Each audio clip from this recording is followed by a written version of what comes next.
Jueces, el final, ya, se acaba la serie de los jueces. Entonces, aquí tengo Jueces, el final, y yo le puse por título, Levántate, levántate. Todo el libro de los jueces es una historia, podemos decir que es una espiral en decadencia. La característica del libro de los jueces, o más que del libro de los jueces, es de la etapa de estos 300 años que hubo jueces en la tierra en Israel, es que no había gobernante, no había rey, no había orden, todo el mundo hacía lo que bien le parecía. De hecho, esta frase aparece 4 veces en el libro de los jueces. Dice, en aquellos tiempos no había rey en Israel y todo mundo hacía lo que bien le parecía. Entonces, hoy vamos a ver Jueces 19, 20 y 21. Estos son los 3 capítulos que vamos a analizar. No los voy a leer porque nos llevaría mucho tiempo, entonces solamente se los voy a narrar de la historia que yo me aprendí. Entonces, la historia de los jueces nos habla de un hombre de la tribu de Leví. Los de la tribu de Leví vienen a ser todos los que eran sacerdotes o los que servían en el templo, levitas. Se caracterizaban por comunicarse con Dios, por ofrecer sacrificios a Dios. Entonces era un levita. Este levita tenía una esposa, una concubina, dice la Biblia, y su esposa se le fue por 4 meses aproximadamente. Entonces él dijo, pues no, yo quiero a mi esposa. Entonces se va tras ella, monta su burrito y se va tras ella y pasa a Belén, y de Belén se va a dormir a una tierra que se llama, cerca de lo que era antes Jebús, y después se convirtió Jerusalén. En aquel entonces, en los tiempos de los jueces, se llamaba Jebús. Jebús era habitado por hombres guerreros de un nivel impresionante. Había gigantes entre ellos también. Jebús tenía la fama de llamarse así. Jebús significa lo mejor. Lo mejor. Nadie había podido conquistar esa tierra. Era parte de las tierras de Canaán, parte de las tierras que Dios le había dado por heredad a los israelitas, pero no habían podido conquistarlo, y más que nada era que no habían querido conquistar lo que Dios ya les había entregado.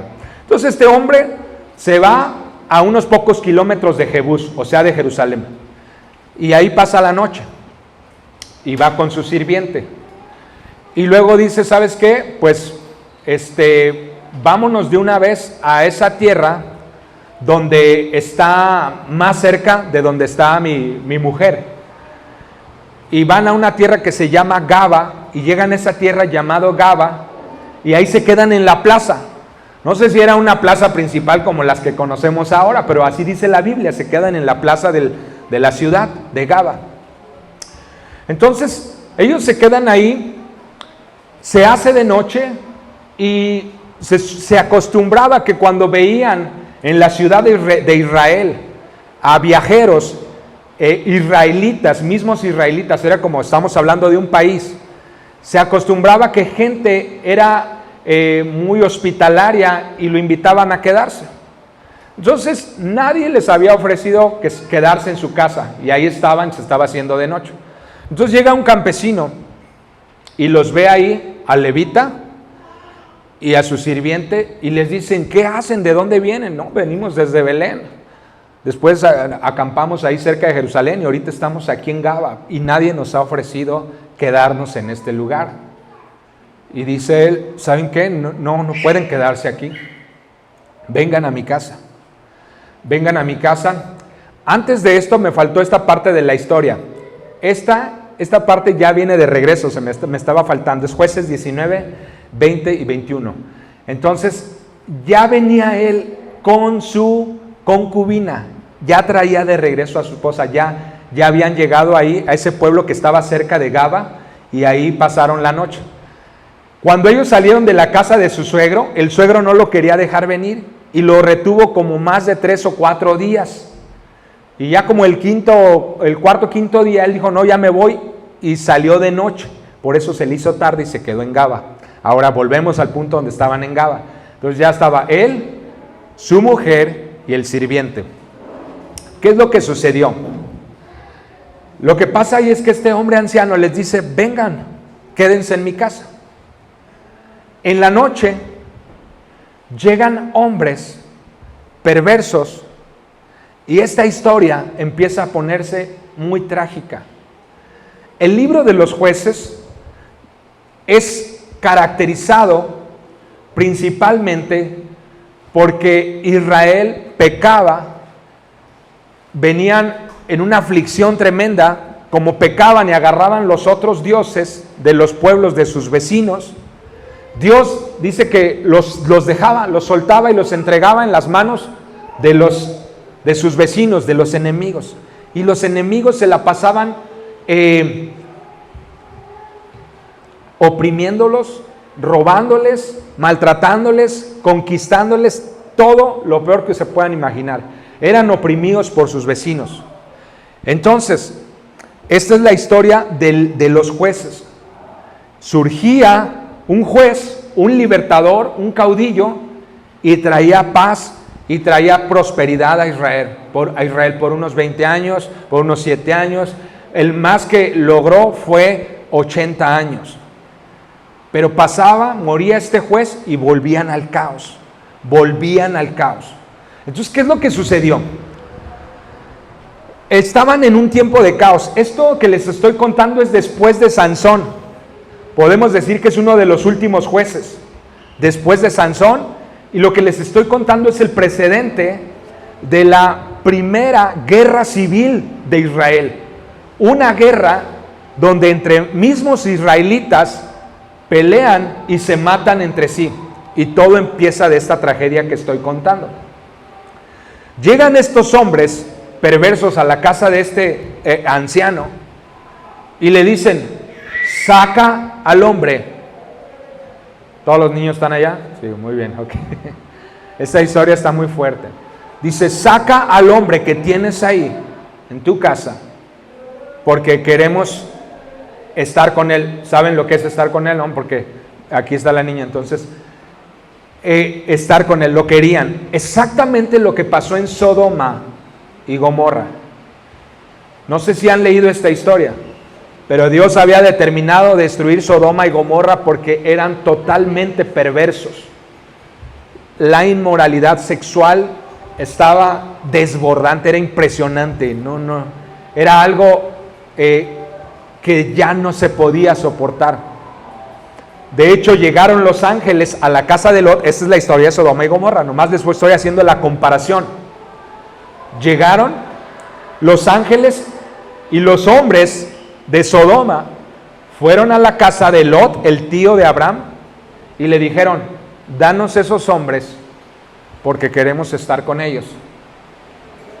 Estaba sucediendo lo mismo ahora, muchos años después, pero ahora en la nación de Israel. En la nación de Israel.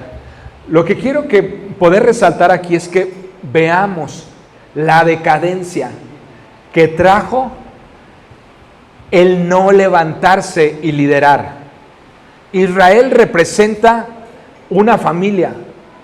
Israel representa una nación.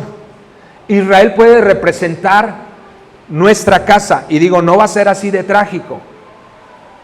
Digo, esperamos que no sea de trágico, pero lo que quiero resaltar aquí es que podemos hacer una comparación, que cuando nosotros no tratamos con asuntos de nuestra vida o de nuestra familia, el caos puede llegar a ser una total destrucción.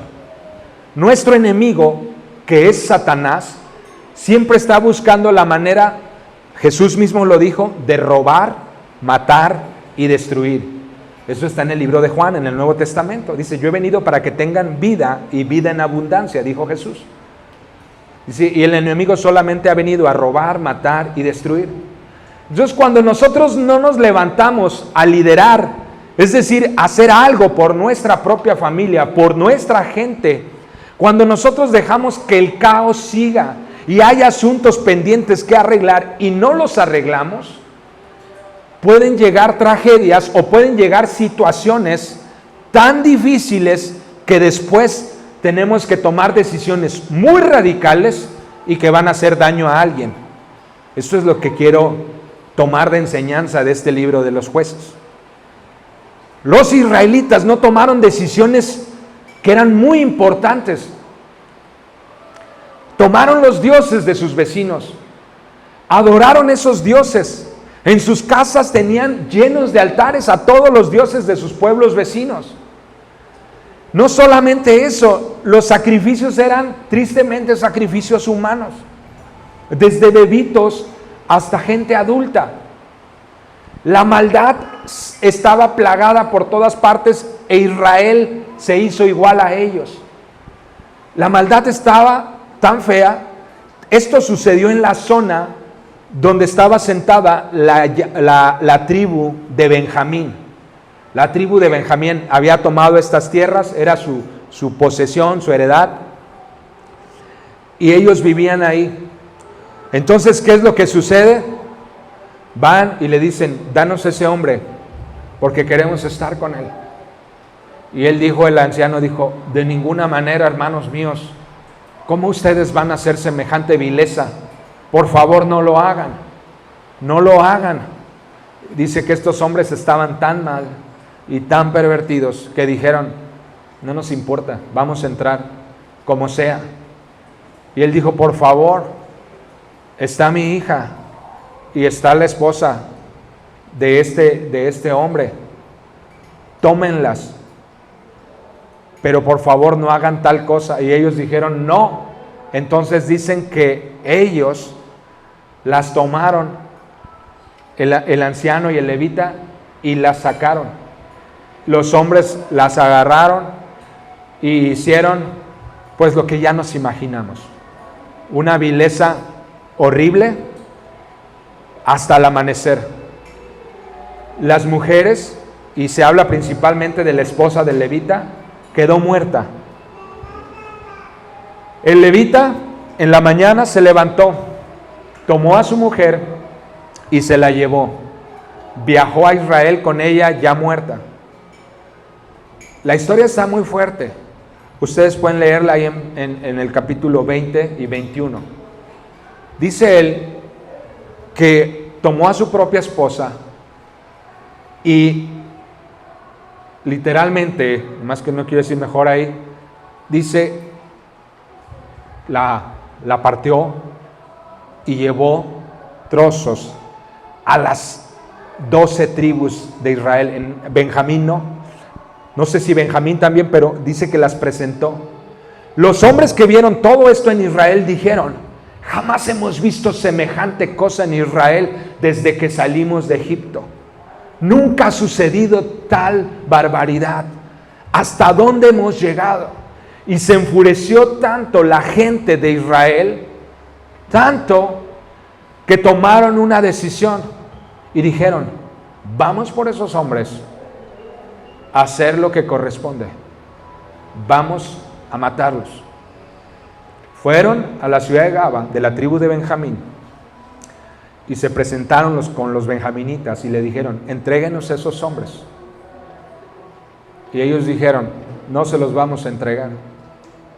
Como diciendo, si los quieren, vengan por ellos, vamos a pelear. Comenzó una guerra después de esta gran tragedia. La guerra trajo un enfrentamiento que fueron 3 batallas. Eran 400,000 hombres los de Israel, a espada, dice la Biblia, y eran 26,000 los de la tribu de Benjamín. De los de la tribu de Benjamín se decía que había grandes guerreros, tanto que las primeras 2 batallas las ganaron y mataron muchos israelitas. La tercera batalla, la Biblia dice que Dios los ayudó y literalmente exterminaron a la tribu de Benjamín. Toda una tribu.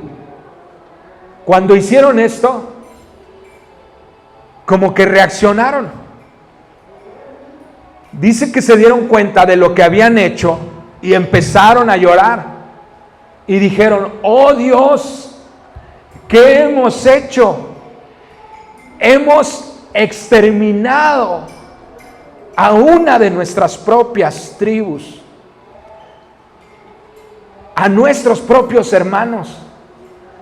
¿Cuándo llegamos a este punto? ¿En qué punto de la vida llegamos a este momento? ¿Por qué tuvo que pasar esto? Estos son los antecedentes antes de los tiempos de los reyes, antes del profeta Elí, del profeta Samuel.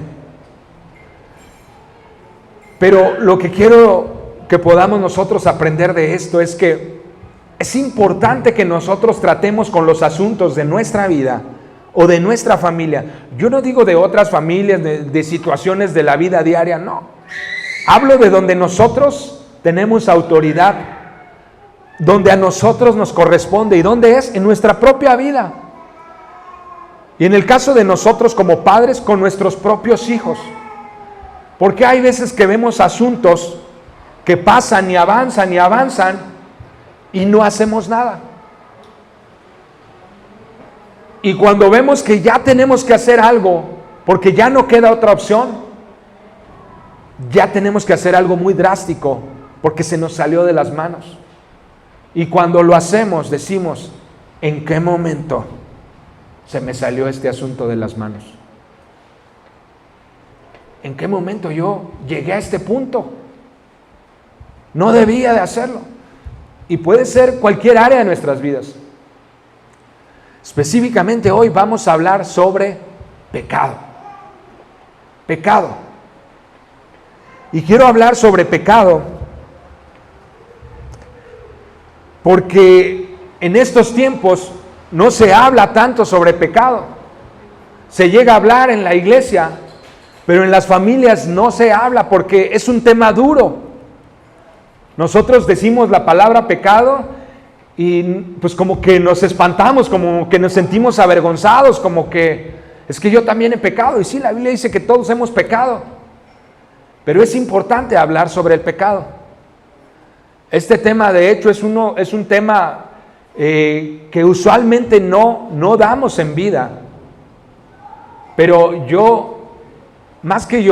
Dios creo que me ha estado hablando a poder dar este tema, porque es importante en estos tiempos, debido a la estrategia de nuestro enemigo. Tiene una estrategia tan hábil que está cambiando todas las cosas, y la profecía de Isaías se está cumpliendo, que dice que llegarán los tiempos cuando a todo lo bueno se le llame malo, y a lo malo se le haga pasar por bueno. Y esos tiempos están llegando, porque están pasando todas situaciones que ahora los que buscamos los valores morales en estos tiempos se nos considera como retrógradas, se nos considera como anticuados, se nos considera como personas que no amamos, que no queremos a la gente. Pero tenemos que aprender a tratar con los asuntos del pecado, porque Satanás está avanzando mucho. Y si nosotros no hacemos algo, empezando de nuestra propia casa, que es donde realmente Dios nos ha dado autoridad, entonces se nos va a salir el asunto de las manos, como esta historia del libro de los jueces. Esa es la historia. Y yo ahora quiero meterme a esta parte que les decía. El libro de los jueces, el último verso del libro de los jueces dice, Jueces 21-25 dice, en aquella época los israelitas todavía no tenían rey y cada uno hacía lo que le daba la gana. ¿Qué significa esto? Lo que según tu criterio parecía que era bueno, lo hacías. Estos hombres, si ustedes leen el capítulo 21, dijeron, ¿qué hemos hecho? Lloraron, se arrepintieron. ¿Qué vamos a hacer? Pues quedan unos cuantos cientos de benjaminitas de la tribu de Benjamín. Y ellos habían hecho un juramento que ninguno de ellos les iba a dar de sus hijas a los de la tribu de Benjamín. Es decir, estaban destinados a desaparecer por completo. ¿Qué hicieron? Fueron y mataron a otro pueblo, hombres, mujeres, niños. Fue horrible. Y dejaron a las señoritas vírgenes. Las trajeron y se las dieron. Y tú dices, ¿pero por qué hacían esas cosas? Por esto, porque no había liderazgo.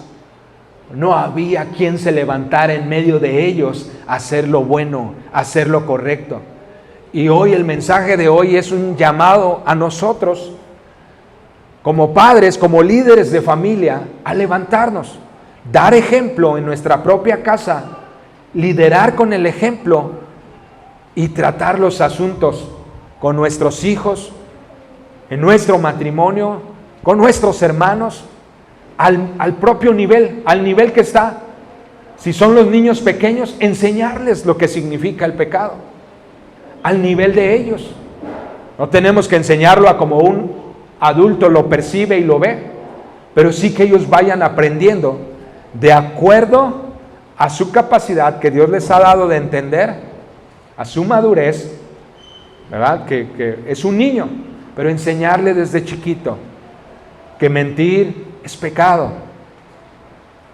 que agarrar algo que no es suyo es pecado, que faltar el respeto a los padres es pecado.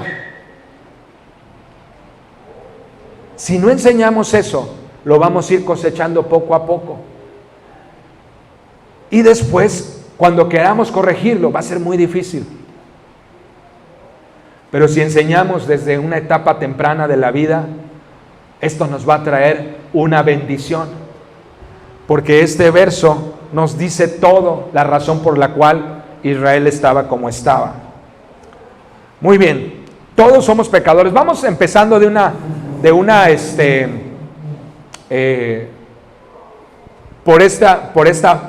entendiendo esto, que todos somos pecadores.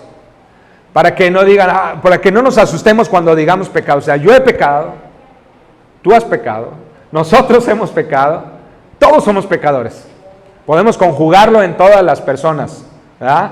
Todos hemos pecado y seguimos pecando. Tenemos que entenderlo también, ¿sí?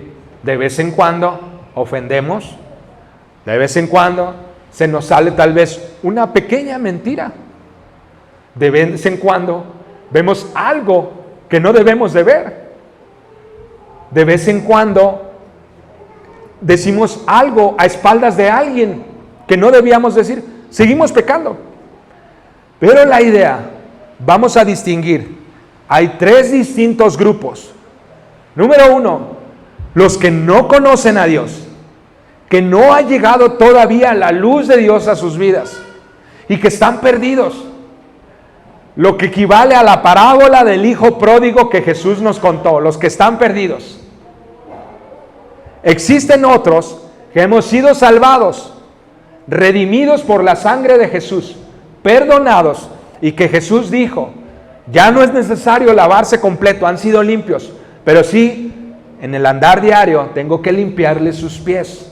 Es decir, cada día, Señor, hoy la regué con mi esposa, con mis hijos. Hoy le dije a mi vecino algo que no debía de haberle dicho, lo ofendí, ¿verdad? Perdóname, vengo por favor que me laves los pies. Perdóname, ten misericordia de mí. ¿Sí? Es decir, este es el otro grupo, somos nosotros, la iglesia. Y está otro grupo, que son los que han conocido de Dios y lo han rechazado. Han preferido lo que el mundo ha ofrecido. Aunque han conocido, han decidido seguir o tomar lo que Satanás ha ofrecido. Y eso se llama apóstata, es decir, abandonar la fe y públicamente, literalmente, declararlo apóstata. Si dicen, ¿sabes qué? No, a mí la iglesia ya la superé. Ahorita, gran parte de toda la Unión Europea, ellos dicen de sí mismos que han superado el cristianismo, o sea que eso es cosa del pasado. Y tienen otras mentalidades. ¿Por qué? Porque literalmente están tomando todo lo que Satanás está ofreciendo. Nuevas maneras de pensar, que la Biblia dice doctrinas de demonios, y literalmente son doctrinas de demonios. Y tenemos que entenderlo y llamarlo como tal. Hoy vamos a hablar del pecado y vamos a identificar el pecado según la Biblia lo dice, y lo vamos a nombrar como la Biblia lo dice, porque es importante que lo enseñemos así, Porque ¿sabes qué? El enemigo no quiere que lo hablemos así. Quiere como anestesiarnos. No digas esa palabra, porque vas a ofender a alguien. A lo mejor no la decimos fuera de nuestra casa, pero como dije, en lo que nos corresponde, nuestra casa, vamos a enseñar a nuestros hijos que pecado es pecado, desobediencia a Dios. Y les vamos a transmitir lo que nosotros ya sabemos. Porque si no lo hacemos, prácticamente les estamos diciendo a ellos, no se apuren, no pasa nada, no es malo. Pueden agarrarlo el día que quieran y no va a pasar nada. Pero cuando se habla de algo, se previene para que eso no llegue a suceder. Entonces todos somos pecadores y necesitamos a Dios. Dice Romanos 3 del 9 al 12, dice así: ahora bien, llegamos a la conclusión de que los judíos somos mejores que los demás. Hace una pregunta: para nada, dice el apóstol Pablo. Tal como acabamos de demostrar, todos, sean judíos o gentiles, están bajo el poder del pecado. Como dicen las escrituras, no hay ni un solo justo, ni siquiera uno. Nadie es realmente sabio, nadie busca a Dios. Todos se desviaron, todos se volvieron inútiles. No hay ni uno que haga lo bueno, ni uno solo. Está hablando de cuando no conocíamos a Dios. Es un grupo de personas. Vamos a ver cuando habla ahora de la iglesia. Romanos 3:23, en el mismo capítulo, nomás más adelante. Dice, pues todos hemos pecado. Como todos hemos pecado, dice, nadie puede alcanzar la meta gloriosa establecida por Dios. Es decir, tener comunión con Dios. Esa es la meta, comunión, una relación con Dios. Una relación con Dios, dice así. Sin embargo, en su gracia, o sea, en el regalo que Dios nos dio, su Hijo Jesucristo, Dios gratuitamente nos hace justos a sus ojos por medio de Cristo Jesús, quien nos liberó del castigo de nuestros pecados, pues Dios ofreció a Jesús como el sacrificio por el pecado. Las personas son declaradas justas a los ojos de Dios cuando creen que Jesús sacrificó su vida al derramar su sangre. Yo creo que Jesús sacrificó su vida y derramó su sangre para perdonar mis pecados, para lavar mi vida, lavar mis pecados, y Él me declaró justo ante el Padre, y esto me da acceso a Dios.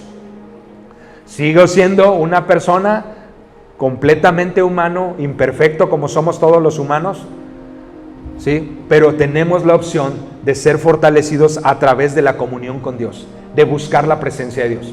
Muy bien, este es el otro grupo. Jesús mismo dice aquí, ¿por qué me llamas bueno? Hace una pregunta Jesús. Solo Dios es verdaderamente bueno. Otra versión de la Biblia dice, no hay ni uno bueno. Jesús cita esta frase nuevamente, dice, no hay ni uno bueno, solamente el Padre es bueno. Entonces, lo que Jesús estaba diciendo, sobre la tierra, ningún humano puede llegar a ser bueno y que esa bondad le dé la capacidad de acercarse a Dios. Es a través de Jesús. Jesús está diciendo, es a través de mí. ¿Qué tenemos que hacer? Vamos a ver con lo práctico, ¿qué tenemos que hacer? Vamos a ver. El camino es el arrepentimiento. Esto es algo, como ya dije, vamos a enseñar primero nuestras propias casas, nuestras familias, lo que nos corresponde a nosotros, que pecado es pecado. Que antes estábamos bajo el poder del pecado. Ahora, en Cristo, el pecado ya no tiene poder sobre mí. Porque Cristo me ha dado autoridad para quitar el pecado de mi vida, para que el pecado ya no me esté gobernando. Puedo ser libre en Cristo. ¿Cómo? Acudiendo a Él, buscándolo a Él, siendo instruido por Él y dirigido por el Espíritu Santo. Yo puedo ir venciendo día tras día el pecado, mis malos pensamientos, mis malas maneras de dirigirme en la vida. Puedo ir avanzando. Sin Cristo no tengo esa oportunidad, pero con Cristo sí. ¿Qué más vamos a enseñar? Vamos a enseñar el arrepentimiento. El arrepentimiento es como si tú estuvieras con tu hijo y le dices, hijo, esas mentiras es pecado. El pecado ofende a Dios y también nos ofende a nosotros porque nos engañaste. Tienes que arrepentirte. ¿Y qué significa arrepentirse, papá? Arrepentirse significa que pides perdón y te vuelves a Dios. Vuelves a practicar lo bueno. Tienes que recuperar la confianza. Tienes que tomar un proceso. Es decir, vamos a trabajar en no mentir. Vamos a trabajar en el proceso de arrepentimiento. Y es lo mismo, a medida que vamos creciendo, Dios tiene procesos para nosotros para ser libres del pecado. Y tenemos que acudir a Él. Entonces, el camino es el arrepentimiento. Proverbios 28:13 dice: el que encubre sus pecados no prospera, pero el que los confiesa y los abandona alcanza misericordia. Entonces, ¿cuál es el camino que tenemos que seguir para ser perdonados y libres del pecado? La confesión. Tenemos que enseñar a nuestros hijos a través del ejemplo que cuando nosotros hacemos algo malo, confesamos. ¿Yo me he equivocado con mis hijos? Sí. ¿He ofendido a mis hijos? Sí. Y he tenido que ir con ellos y decirles: hijos, perdónenme por favor. Los ofendí y les pido perdón. Y de ahora en adelante voy a tener más cuidado en cómo digo las cosas, en cómo me dirijo hacia ustedes, porque lo que hice está incorrecto, está mal, es pecado. Y tengo que empezar a cuidar más lo que digo. Ese es mi ejemplo. Les estoy enseñando con mi ejemplo que tengan cuidado con lo que hablan, que tengan cuidado con lo que dicen.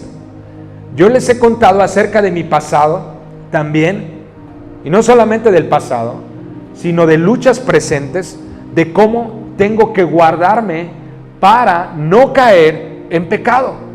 Porque cuando yo les cuento esas historias, les estoy enseñando con mi ejemplo cómo pueden ellos librarse de lo mismo.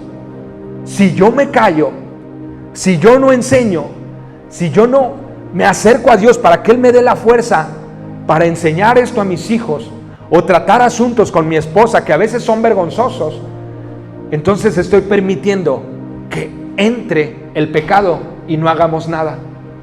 ¿Sí me explico? No hagamos nada. Fue lo que pasó con el pueblo de Israel.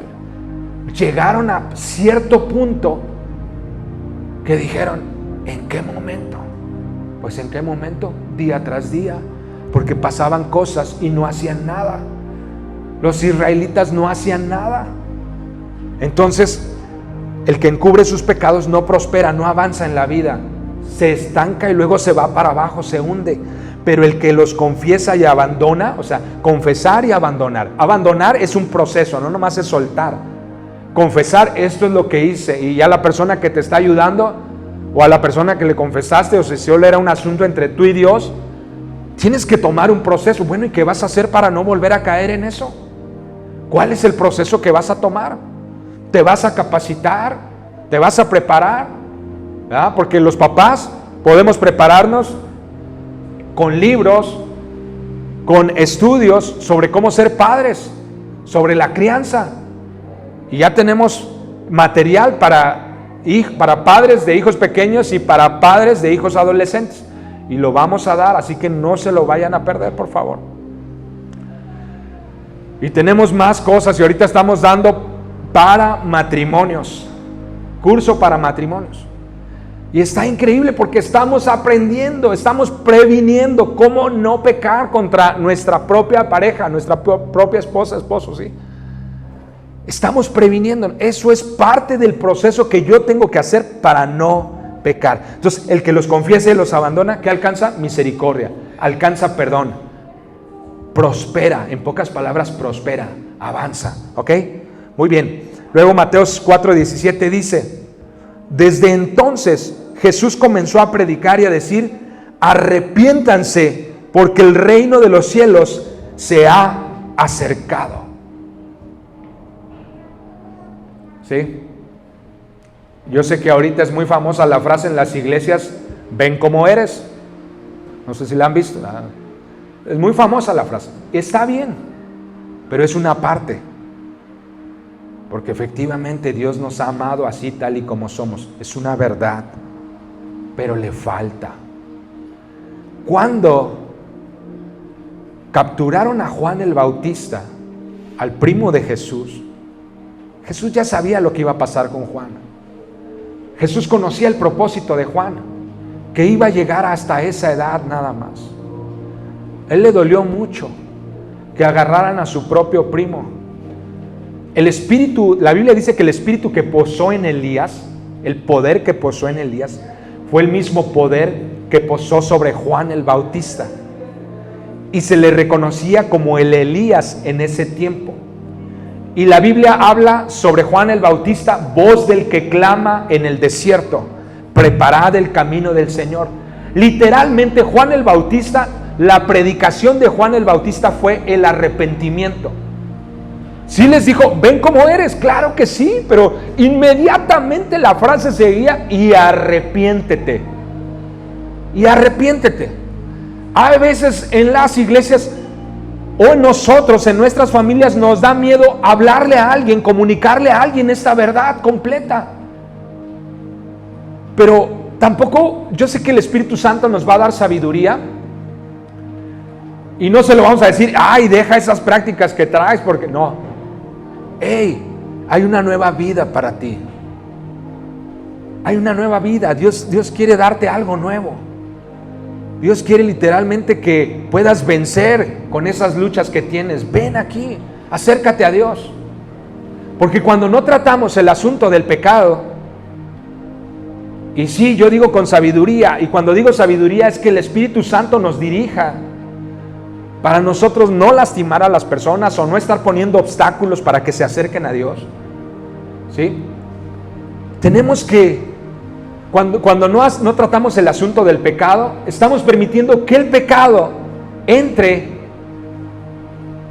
en las iglesias y está bien, como dije, todos pecamos, pero lo peor es que no se haga nada, por lo tanto, en las familias no se va a hacer nada, porque eso es lo que se está enseñando, y como no se hace nada, el pecado sigue fluyendo y trae sus consecuencias.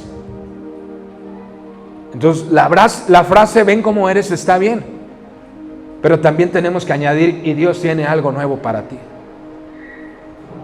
Dios tiene un regalo para ti. Ven y descúbrelo. Deberíamos añadir ese tipo de cosas. ¿Sí? Entonces, Jesús mismo, cuando vio que agarraron a su primo, comenzó a predicar y a decir, arrepiéntanse. Oye, si Jesús lo hizo, lo podemos hacer nosotros también. Hey, hay un nuevo camino, y es el camino del arrepentimiento. Dejar las cosas del pasado para tomar lo nuevo que Dios tiene para ti. Mira, hey, en mi vida resultó, puedes decirle a tus amigos o en tu familia. Yo dije, no con todas las personas podemos hacer algo, pero en nuestra casa sí. En los que Dios nos ha dado, sí, podemos hacer algo. A lo mejor quisieras hacer algo con tu tío, con tu primo, qué sé yo, con alguien de tu familia, pero no estás en esa posición para hacerlo. Podemos orar por ellos, eso es lo mejor que podemos hacer. Y cuando Dios nos dé la oportunidad, entonces comunicarles la verdad con amor y decirles, Dios tiene algo nuevo para ti, primo, acércate a Dios, no sufras de esa manera, no te hundas, no te dejes hundir de esa manera. Dios tiene algo nuevo para ti. Entonces, porque el camino es el arrepentimiento. Entonces, Hechos 3:19 dice, por lo tanto, cambien su manera de pensar y de vivir. Vuélvanse a Dios y Él les perdonará sus pecados. Esta frase la dice el apóstol Pedro. Acaba de sanar a alguien que estaba en la entrada del templo. Pedro y Juan lo sanaron. Le dijeron, no tengo oro ni plata, pero lo que tengo te doy. Así que en el nombre de Jesús, levántate y anda. Y el hombre se levantó. Y cuando vieron todos los hombres ahí en el templo, se dejaron ir sobre Pedro y Juan. ¡Ey! ¿Y qué es eso que acaban de hacer? Y empezaron a preguntar. Y ellos aprovecharon a hablar de Jesús. Ese Jesús que ustedes mataron, dice, era el Mesías. Es el Mesías. ¿Sí? Y Él puede salvarlos. Y les dieron el mensaje de salvación. Y luego les dice, por lo tanto, cambien su manera de pensar. Cambien su manera de pensar. Hay una ola en estos tiempos en todo el mundo de ideologías que quieren cambiar nuestra manera de pensar y que quieren hacernos ver a nosotros como malos porque hablamos del pecado. Y si no aceptamos esa ideología,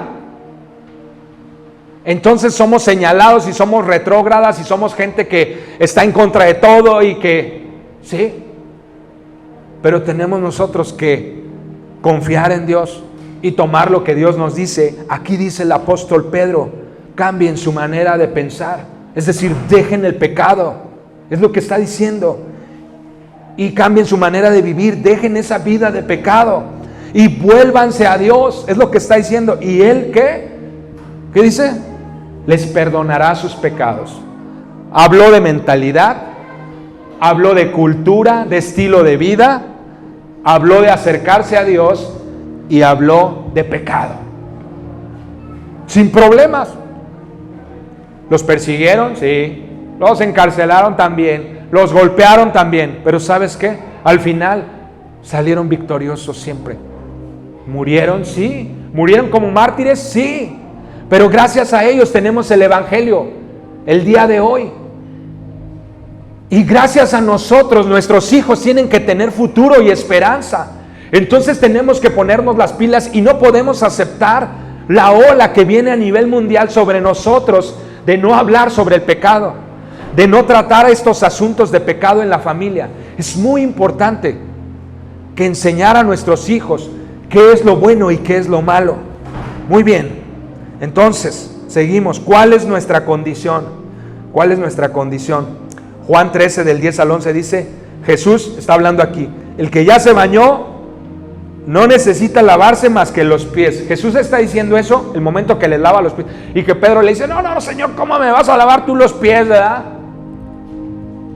Pon a un sirviente, a un criado, pon ahí que nos lave los pies a todos. Pero tú, mi Señor, o sea, después de todas las cosas, ¿cómo nos vas a lavar tú los pies? Jesús le dice, Pedro, si no te lavo los pies, entonces no tienes parte conmigo. Entonces no entiendes lo que te he estado tratando de decir todo este tiempo. Que el verdadero liderazgo se trata de servir a los demás. Entonces lávame todo, Señor, le dice Pedro. Dice, ay, Pedro, ya has sido lavado. En el momento de estar conmigo, de seguirme, de creer, de obedecerme, ya estás lavado. Pero si te sigues manchando con el caminar diario, ya no más necesito lavarte los pies. Y te los voy a lavar físicamente para que entiendas que cada día debes de acercarte a mí para que tus pies sean limpiados por el andar diario en esta vida. Porque estamos en un cuerpo corruptible, dice el apóstol Pablo, que nos arrastra constantemente hacia lo malo. Por eso necesitamos el Espíritu Santo y acercarnos a Jesús para que nos lave los pies cada día, a la hora que se necesite hacerlo. Esa es nuestra condición, ¿sí? Y luego dice, ustedes están limpios, pero no todos. Luego dice, él sabía quién lo iba a traicionar, por eso dijo, no todos. Esa es la condición de otros hombres. Y estos son los hombres y mujeres que digo, que abandonan la fe, apóstatas, dice la Biblia. Es decir, recibieron de Dios, incluso se bautizaron como Judas, creyeron en Jesús, anduvieron con Jesús, vieron sus milagros, sirvieron con Jesús. Pero llegó un momento que el mundo les ofreció una buena suma, algo deslumbrante, algo que siempre quisieron tener, y no soportaron la tentación y se dejaron ir con todo. Decidieron ya no lavarse los pies, decidieron ya no acercarse a Jesús. Es como el niño que está bien emberrinchado y le dice, siéntate.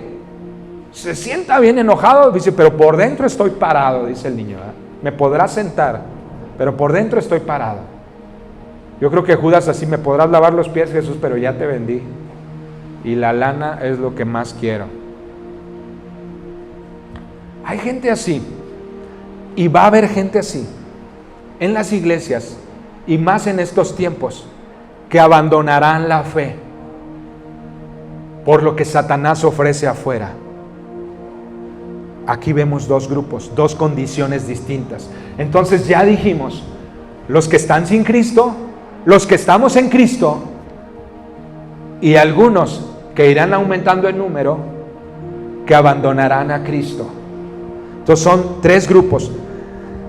Primera de Juan, y esto habla de los que estamos en Cristo, Primera de Juan 1, del 8 al 9 dice: si decimos que no tenemos pecado, nos engañamos a nosotros mismos, y la verdad no está en nosotros. Si confesamos nuestros pecados, Él es fiel y justo para perdonar nuestro pecado y limpiarnos de toda maldad.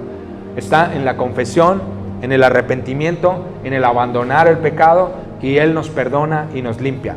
Este es el estilo de vida que debemos de tener: confesión, arrepentimiento, volvernos a Dios, dejar que Jesús nos lave los pies.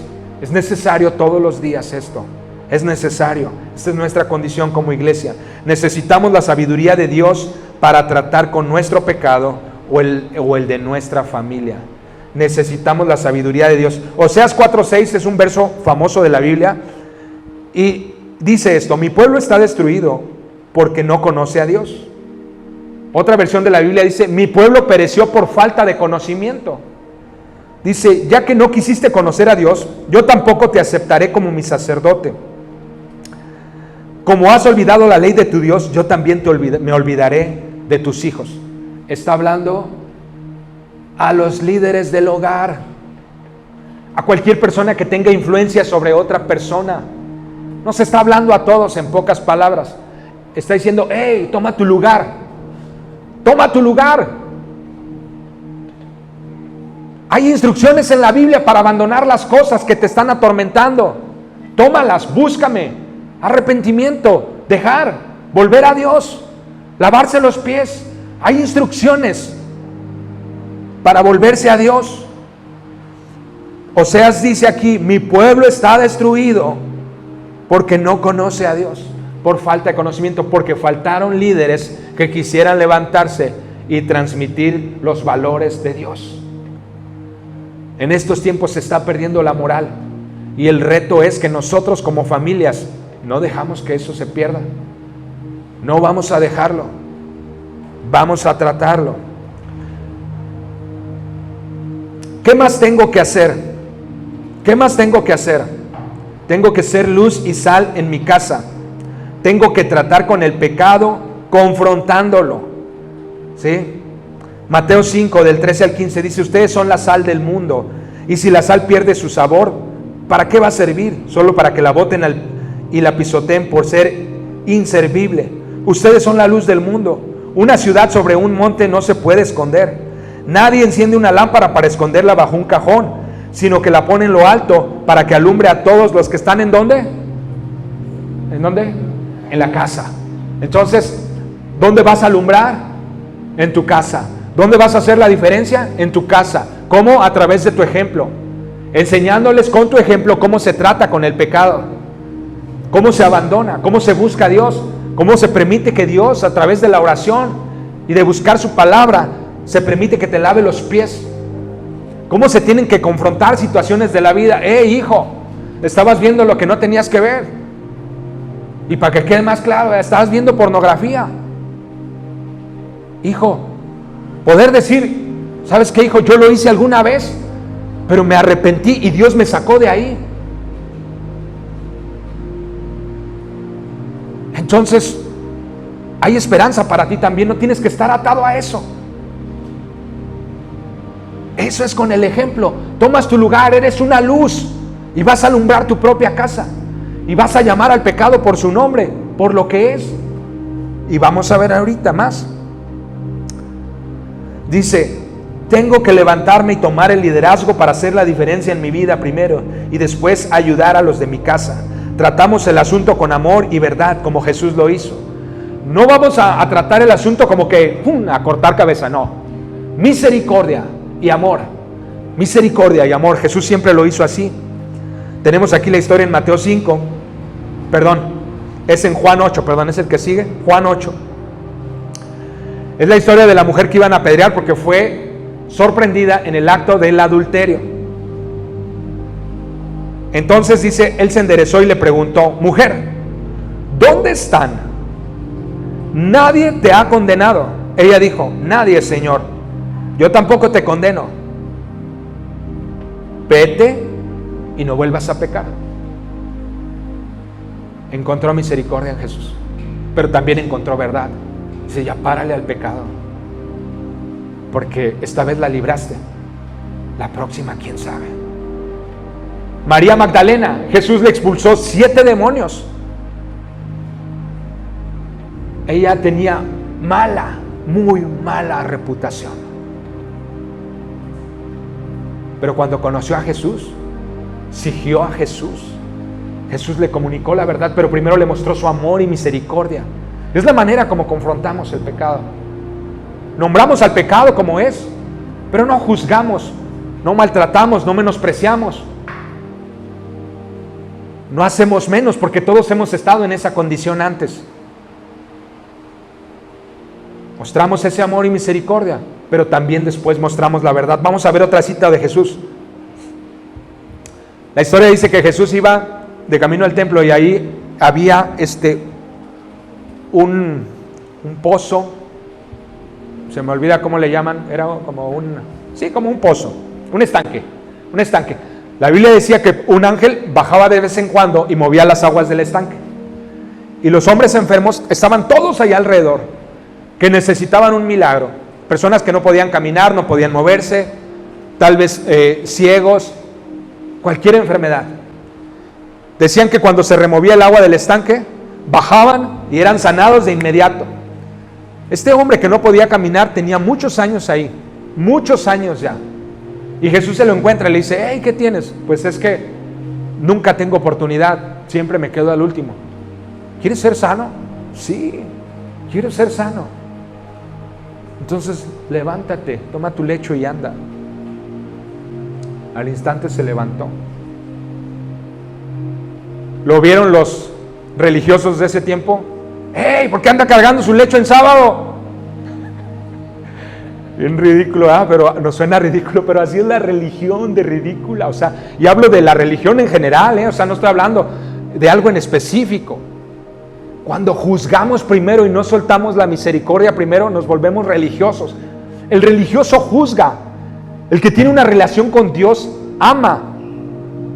También comunica la verdad, pero primero ama y perdona. Este hombre le preguntaron: ¿por qué andas cargando? Pues es que el hombre que me sanó me dijo que lo cargara. ¿Y quién te sanó? Pues no sé, ya se fue. Y luego dice: Jesús encontró después al hombre en el templo y le dijo: mira, ahora ya estás sano, no vuelvas a pecar porque te puede ocurrir algo peor. ¿Le comunicó la verdad? Claro que sí. Primero hizo misericordia, pero también le comunicó la verdad. Fue en ese mismo día que se encontró al hombre. Bueno, tal vez no estamos seguros que fue completamente ese mismo día, pero sí, en ese momento. Pero a veces no queremos comunicar la verdad por miedo. Pero la verdad en amor va a traer una transformación en la vida de las personas. La verdad en amor puede cambiar a la gente. Entonces aquí cambió la vida de este hombre. No vuelvas a pecar. Ahí viene la verdad. Recibió la misericordia. Jesús sanó todo tipo de personas, hombres buenos y malos, de lo peor. Jesús alimentó todo tipo de personas, de lo peor que nos podamos imaginar. Pero pocos, solo pocos le siguieron. Solo pocos fueron transformados verdaderamente. ¿Por qué? Porque muchos nomás se acercaron por conveniencia. El corazón de Dios es que nadie se pierda, sino que todos se salven. Y para que se salven necesitan conocer más a Dios. Necesitan conocer también su verdad. No solamente su amor y misericordia, sino también su verdad. Porque la verdad, Jesús mismo lo dijo, la verdad les hará libres. ¿Libres de qué? Del pecado. Libres del pecado. Vamos a seguir avanzando. Pecado. Ahora sí, vamos a nombrarlo. Gálatas. Ahí vamos ya, Cuando ustedes siguen los deseos de la naturaleza pecaminosa, los resultados son más claros. Inmoralidad sexual. Son más que claros. Inmoralidad sexual. Impureza. Pasiones sensuales. Idolatría. Hechicería. Hostilidad. peleas, celos, arrebatos de furia, ambición egoísta, discordias, divisiones, envidias, borracheras, fiestas desenfrenadas y otros pecados parecidos. Ese es el pecado. Ese es el pecado. Permítanme repetirles lo que les dije antes, dice el apóstol Pablo a los Gálatas. Cualquiera que lleve esta clase de vida no heredará el reino de Dios. El apóstol Pablo comunicó verdades que la iglesia necesitaba. No podemos tener estas prácticas. Vamos a verlo todavía más claro. No se dan cuenta, 1 Corintios, una iglesia en Corinto que tenía antecedentes muy fuertes. ¿Sí? Ellos tenían ya mezcla de los griegos, romanos, estaban bajo el dominio romano. Sus dioses, era como en el tiempo de los jueces. Entonces había un montón de prostitución sagrada, de fiestas relacionadas con, la Biblia lo menciona tal cual, orgías. Era algo tremendo. Y aquí estaba llamando la atención a la iglesia en Corinto. Le está diciendo, ¿sabes qué? Sé que entre ustedes se está practicando esto mismo. No lo puedo permitir. No lo puedo permitir, dijo el apóstol Pablo. Dice, ¿no se dan cuenta de que los que hacen lo malo no heredarán el reino de Dios? No se engañen a sí mismos. Los que se entregan al pecado sexual o rinden culto a ídolos o cometen adulterio o son prostitutos o practican la homosexualidad o son ladrones o avaros o borrachos o insultan o estafan a la gente, ninguno de esos heredará el reino de Dios. Todos estos pecados, si lo leemos en distintas versiones, está más gráfico todavía. Yo puse esta que estaba más. Pero ahí están los pecados. Tenemos que llamar al pecado por su nombre. Dice, ninguno de estos heredará el reino de Dios. Alguien que practica deliberadamente esto no puede entrar al reino de Dios. Proverbios 16:25. Hay caminos que al hombre le parecen rectos, pero que acaban por ser caminos de muerte. En estos tiempos hay muchos caminos y nos lo van a bombardear por todas partes. Hey, esto es lo mejor. Hey, esto es bueno. Esto es recto. Pero el final será muerte. Porque está contrario a lo que la Biblia nos enseña. Está contrario a lo que Dios nos ha transmitido. No es verdad. ¿Sí? Después dice Isaías 5:20, ¿qué mal les irá a los que a lo malo le llaman bueno y a lo bueno le llaman malo? Los que tienen por luz a la oscuridad y a la oscuridad y por oscuridad a la luz. Los que dicen que lo amargo es dulce y que lo dulce es amargo. Qué tremendo. Eso está pasando en todos los días. Hoy alrededor de nosotros, todos los días, se nos está diciendo que tenemos que aceptar ciertas cosas, ciertas prácticas, que nos hagamos a la idea y que así va a ser. Nos quieren hasta quitar el poder de criar a nuestros propios hijos, enseñarles a nuestros hijos acerca de sexualidad. Quieren tomarlo en sus manos, pero no lo vamos a permitir. No lo vamos a permitir de ninguna manera. Porque nosotros sí nos vamos a levantar como líderes en nuestras propias casas y enseñar a nuestros hijos el camino bueno y librarlos del camino malo. Podemos hacerlo. Muy bien. Primera de Corintios. En la carta pasada les dije que no tuvieran nada que ver con la gente que practica la inmoralidad sexual. Pero eso no significa que deban separarse por completo de la gente de este mundo que comete inmoralidades sexuales. Ni de los avaros, ni de los estafadores, ni de los que adoran a ídolos. Para lograrlo tendrían que dejar este mundo ustedes mismos, es decir, tendrían que morir y estar con Dios. No nos podemos separar del mundo. No nos podemos separar. Pero miren lo que dice después. Lo que les digo es que no tengan nada que ver con ninguno que diciendo ser hermano en Cristo, practique pecado sexual, robe, adore ídolos o insulte a los demás, o que sea borracho o estafador. ni siquiera se junten a comer con ese tipo de gente. Es decir, gente que ha abandonado la fe. ¿Sí? O que está de pronto en medio de nosotros, pero está como Judas lo hizo, ¿verdad? Señor, ya te vendí. Lávame los pies, no hay tos, ¿verdad? Pero yo voy a recibir lo mío. Entonces tenemos que tener cuidado, tenemos que enseñar. Y termino con Primera de Timoteo 4 del 1 al 2. El Espíritu Santo ha dicho claramente que en los últimos tiempos algunas personas dejarán de confiar en Dios. Otra versión dice abandonarán la fe. Otra versión dice apostatarán de la fe. Se me traba esa palabra. Serán engañadas por espíritus mentirosos y obedecerán enseñanzas de demonios. Le harán caso a gente hipócrita y mentirosa, incapaz de sentir vergüenza de nada. Otra versión dice con la conciencia cauterizada, les da igual lo que hagan. En los últimos días, y estamos en esos días, estamos en esos tiempos. Así que preparémonos, porque los tiempos vienen fuertes, vienen duros, y nosotros tenemos que estar listos. ¿Dónde? Empezando en nuestra propia casa. Empezando en nuestra propia casa. Vamos a orar. Vamos a orar. Y vamos a darle gracias a Dios por esta palabra. Que Dios nos ayude en estos tiempos a estar firmes, a permanecer firmes. Vamos a orar. Cierra tus ojos ahí en tu lugar. Padre, gracias en esta noche que nos permites escuchar este mensaje que trae libertad a nuestras vidas, que trae verdad a nuestras vidas. Señor, muchas gracias. Muchas gracias, Señor. Ayúdanos a que esta palabra dé mucho fruto. Que seamos buena tierra. Que podamos tomar estas prácticas en nuestra propia casa. Que podamos levantarnos como líderes en nuestra propia casa.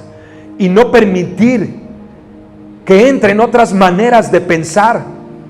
Como lo dice tu palabra en Timoteo, doctrinas de demonios. Gente que no le importa nada las cosas y que tiene su conciencia cauterizada. No permitir que entren personas que a lo bueno le llamen malo y nos hagan parecer lo malo como bueno.